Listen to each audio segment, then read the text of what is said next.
Hey guys, welcome back to science. Day 6. As you saw in my introduction video, we're in it for the long haul now. May 26th will be the last day of school. So, yeah, it is what it is. So, we're going to continue on the way we are. We're going to be doing our online lessons. Um, Hoping to see some of you. There's just a few people that regularly pop in to the meetings or the Google Hangouts. I know it's not mandatory as of yet. I'm still trying to figure out how to hold the complete class. I need to talk to some of the other teachers, see what they're doing. So anyhow, so we've wrapped up with photosynthesis, cellular respiration. A lot of you did your activities as far as going outside and looking outdoors, telling me a little bit about photosynthesis, told me a little bit about cellular respiration, just kind of finalized. Some of you have asked for retest on either test 10 or test 11, test 10 being photosynthesis, test 11 is cellular respiration. I'd hoped by the start of school on Wednesday that the teachers and I would have sat down and talked about the retest. There is one coming up. We just have to finalize on which one it is, but we're not having our meeting till Thursday. So hopefully, if you stay tuned to Friday, we will get you squared away on what your retest is. The thing is, though, a lot of you that have asked me for retest, none of you have asked me about what you did wrong. You just say you want to retest. You are supposed to be coming to me, whether it's via email or getting the Google Class, the Google Meeting or Google Hangout, and talking to me, finding out what happened. What did you do wrong on the test? You're just telling me right now you want to retest.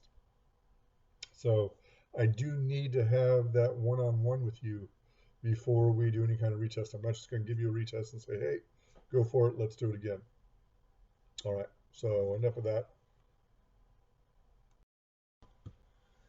So the Monday, Tuesday assignment, the second half of it was for you to write me 2 paragraphs on relationships that you see out in nature. So that's kind of what we're starting on right now. We're going to be talking about energy flowing through the ecosystem. I'm going to start off with the 3 different types of organisms that we have in the ecosystem. And we've talked about these before. We have the producers, the consumers, and the decomposers. Now, if you remember, we did talk about this in the fall before we got into chemical reactions and so on. So hopefully none of this is anything new to you. The largest type of organisms, the bottom of the food pyramid, are the producers. There's more producers in the food pyramid, the energy pyramid, than anything else. Why? Well, hey, we just wrapped up with photosynthesis, right? So the sun is giving the energy to the producers. So the producers are what are converting the energy for all living organisms. So there has to be more producers. If there are more consumers than there are producers, we're really out of balance and things aren't going to last very long that way. So producers have to be number one because they are making the glucose for the energy and they're also making the oxygen which we need to live on. So there are a couple kinds of producers. We'll talk about that in just a second. The next is the consumers.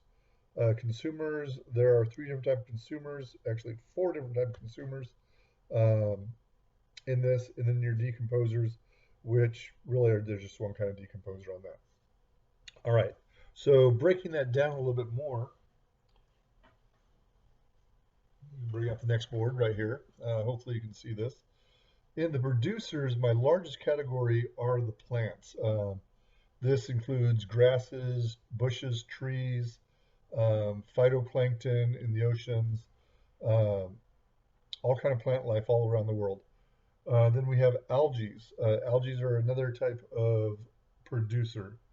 And then there are some bacteria that also create their own food and create their own oxygen supplies. Now, consumers, we have three main types. We have the herbivore. An herbivore is the animal that just eats the producers. That's all it eats. Even if it wanted to eat another animal, it will not get any energy from it. Its body cannot convert the energy that is stored in flesh. It has to get the energy directly from a producer. Then we have the omnivores. Omnivores can get their energy either from the producers or the consumers. So the omnivores have a much larger food source. They can eat any of the producers, and they can eat the consumers. So going back to herbivores real quick, a couple different type of herbivores are your cows, sheep, giraffes, uh, squirrels, things like that. Omnivores again, they can eat plants or animals. We're talking bears, humans. We're the largest group of omnivores right now. There are some birds, uh, raccoons are another one.